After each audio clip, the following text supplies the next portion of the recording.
Jo desgorjo des dels 14 anys i en tinc 53.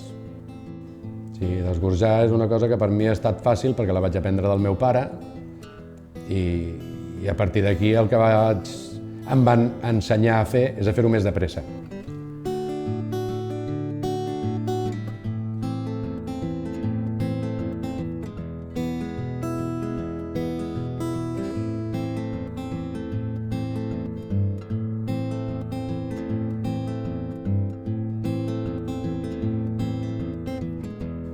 Desgorjar es tracta de treure aquell sediment perdent la menor quantitat possible de líquid i sobretot sense embrutar l'ampolla, ja que has fet baixar tot el sediment per tindre contacte amb el tap i aprofitar la sortida del tap perquè surti el sediment.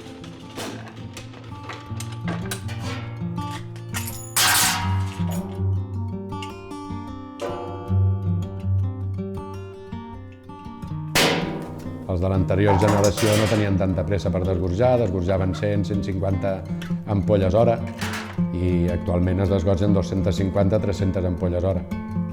Sí? Això és el que ens porta a una professió que cada dia hi ha menys persones que la tinguin, perquè el desgorjat gairebé és automàtic a tot arreu, però és que desgorjar un tap de suro amb tant de temps de criança és més físic que mecànic. Tu estàs veient, però a més estàs notant aquella ampolla i el tap. Estàs sentint què li està passant, si l'estàs destapant o no. Una màquina no té sentiments, no nota tot això.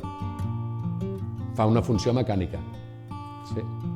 Si no hi poses sentiment a l'hora de treure aquell tap, li trencaràs el cap i el tap no et sortirà. I ja has fet malbé l'ampolla.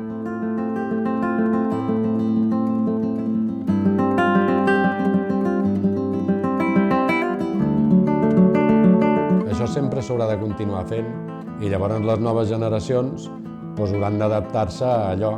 Que serà menys quantitat de gent que avui en dia? Doncs ben segur que sí, que seran menys. I després d'aquests possibles 50 o més que hi puguin haver-hi ara, d'aquí 20 anys, en vez de 50, poder n'hi hauran 25. Sí? Però hi ha coses que s'han de fer així. Perdre's jo no crec que s'arribi a perdre, perquè aquí a Gramona es continuarà fent sempre. A mi em dóna aquesta sensació de que això no es pot perdre.